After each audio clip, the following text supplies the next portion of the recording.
What'd you just find, Marg? A flat tyre. A bloody flat tyre. Hey? On the car. We pulled up here for a bloody coffee and to film the train, the big long trains with hundreds of carriages on it full of iron ore. Well, that one was empty actually. And we've got a puncture. We didn't even know. It's just gone flat when we pulled up.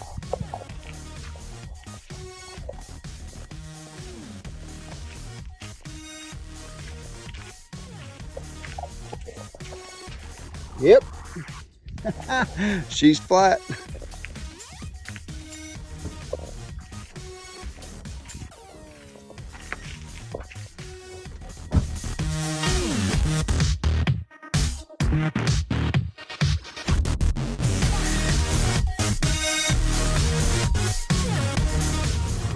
Well, here we are out in this hot Aussie sun, as they call it, out in the bloody desert, and we've got a puncture. But I found the problem. I may be able to fix it, so I'll give you a look.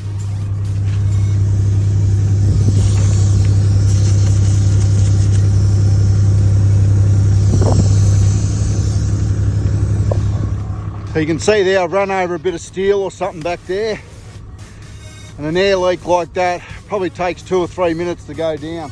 I've pumped it up in about 7 or 8 minutes. It's still got another 3 minutes or so to go, but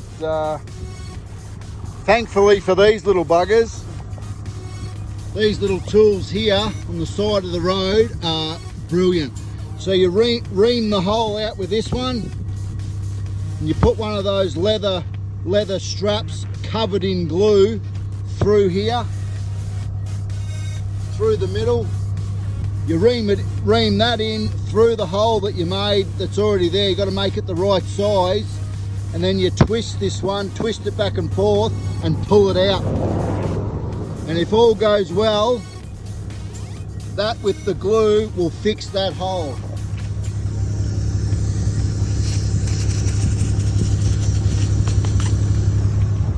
It looks a bit nasty, that hole. I don't know if it's going to work, but we'll give it a crack.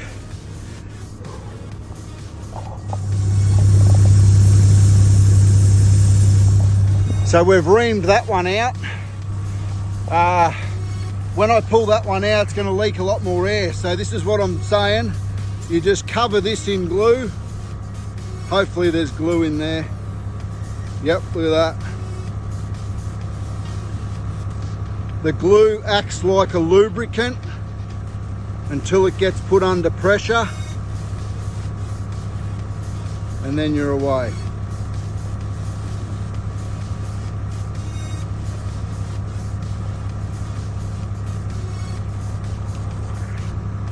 So basically now you pull the reamer out, force that in and wiggle it, and this tool will come out and leave this leather strap in there, and happy days, fingers crossed. Watch down here, mate. Watch here, through here. As long as you can watch what I'm doing, the back of the tyre where the problem is.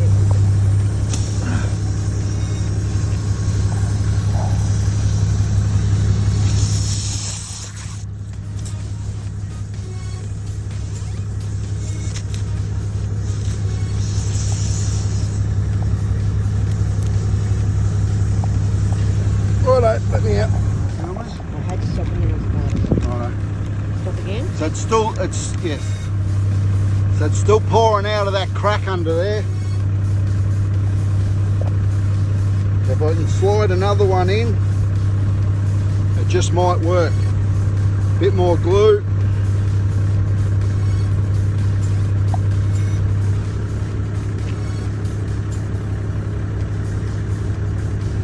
They say if the hole's big enough you can use up to 6 of these, but I don't like it. We'll try it again.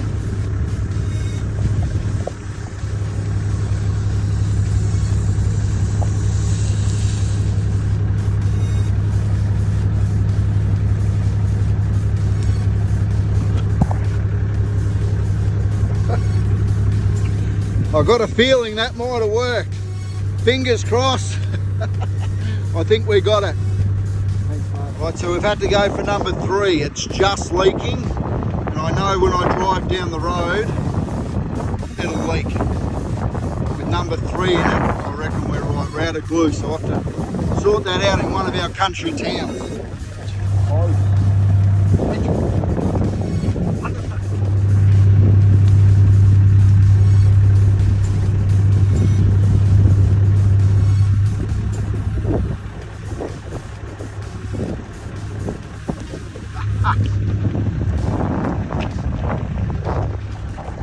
Hopefully we've got it.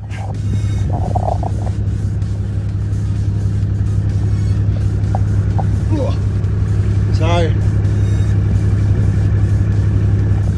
that's about what it should look like. The hole was over 1 centimetre one way and 1 centimetre the other way, like a triangle star. So I'm sure the steel's back down the road somewhere, but those nifty little tools, super cheap auto, I think they're about 10 or 12 bucks. Chuck one in your toolbox, they're well worth it.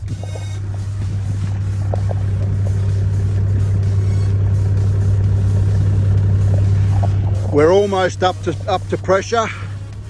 Be out of here, back on the road in probably under 10 minutes.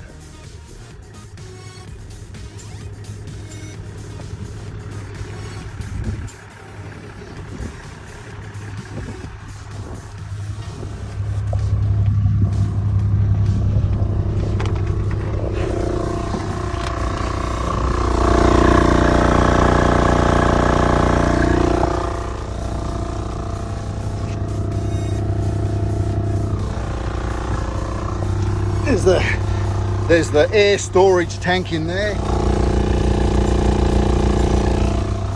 Just run the air pressure gauge around. I've got it cable tied, locked on, so I don't have to hold it. And I'm pretty impressed with that outcome, I can tell you. Saves me jacking it up and getting that wheel off. I think that tyre now will be okay until it wears out, unless we get another puncher.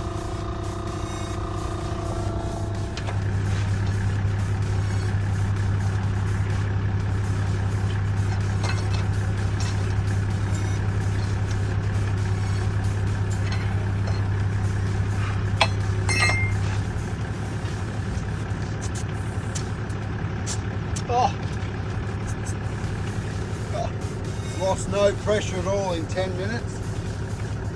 I just remembered where I put my cap. Always remember to spit on the valve. Make sure it blows no bubbles, no leaks. Otherwise you'll have another flat tyre. Look at that. We done it. All over, let's roll. Put that on the back, Mark. Come on, Mark. Let's do it. 2, 1.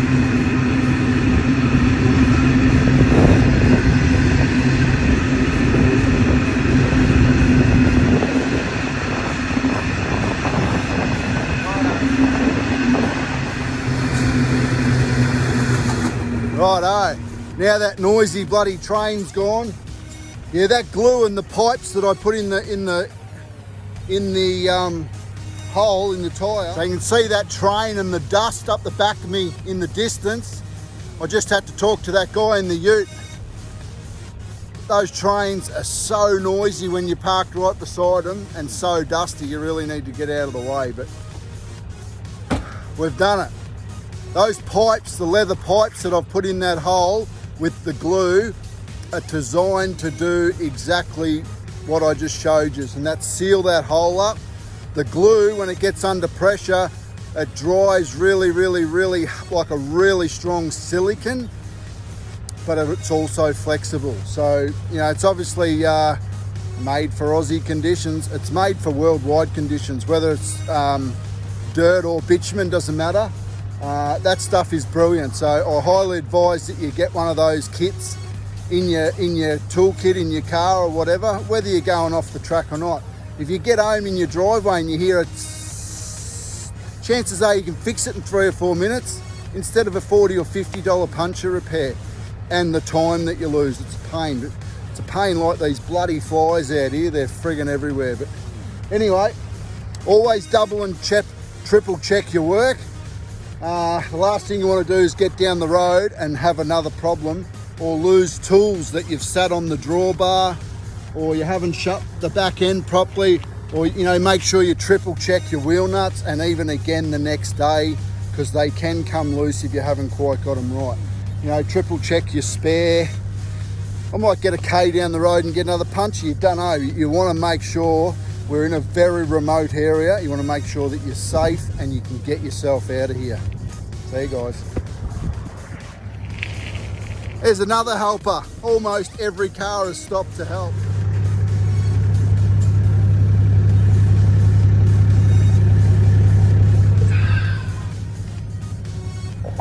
Aussie adventures, eh? Was bound to happen sooner or later. Well, after that event, we've certainly earned a bloody good drink, that's for sure. Bloody oath. Oh, Margs, what are you having, love? Well, I reckon it's Bevy o'clock. Bevy o'clock. Still another nearly 2 hours into Tom Price on this beautiful dirt road, so it's not quite Bevy o'clock for me, but this will do me any day.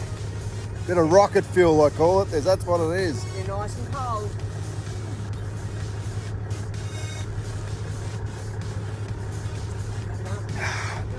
And the dust is gone.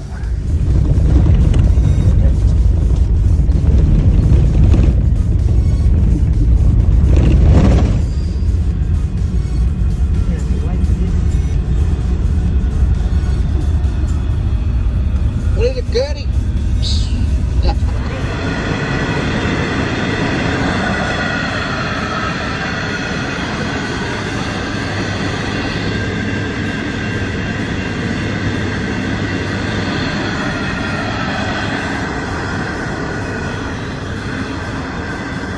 Have a go at that. These trains, there's 3 locomotives pulling that. There's literally hundreds and hundreds of trucks on the back. They've got like 4,000 wheels on them, can believe it or not, and you know, 500 carriages. The sums are almost unfathomable of the weight they're carrying and what they're moving around over back into Karratha to put on the ships to send overseas. It's fascinating.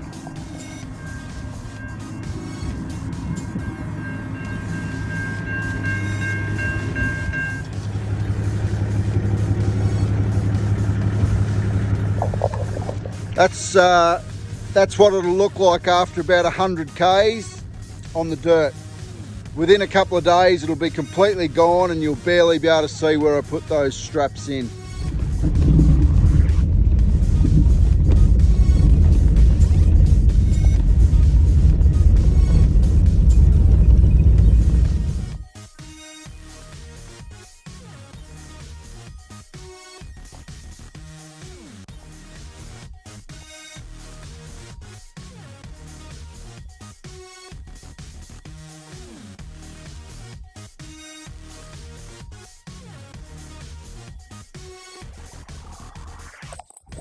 Looks like we found our camp for the night. Sick of these corrugated roads heading into Tom Price. Nasty bastards.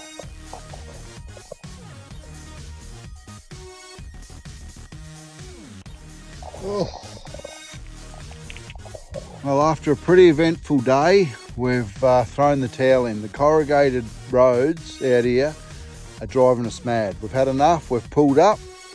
We're going to light a fire and cook some dinner. A bit of wood I prepared earlier. The cook's in there making it all happen.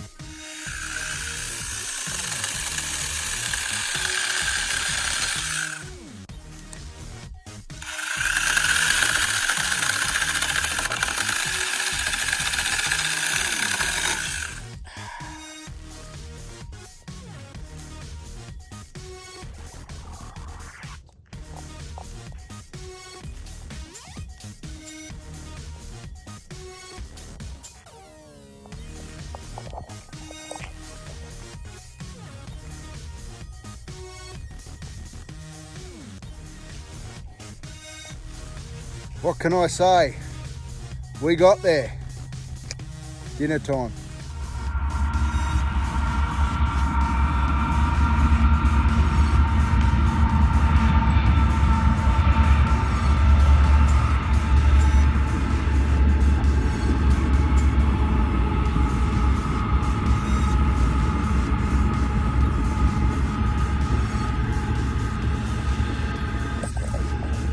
The old iron ore process doesn't stop day or night. That would be, we've been on this corrugated road from Karratha 4 hours, a bit over 4 hours, and we've seen at least 15 of those fully loaded trains with hundreds of carriages on them, and empties, just as many empties going the other way.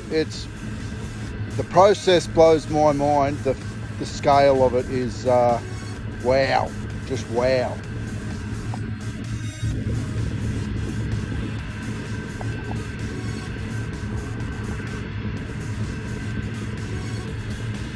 Yeah, should be an interesting night tonight.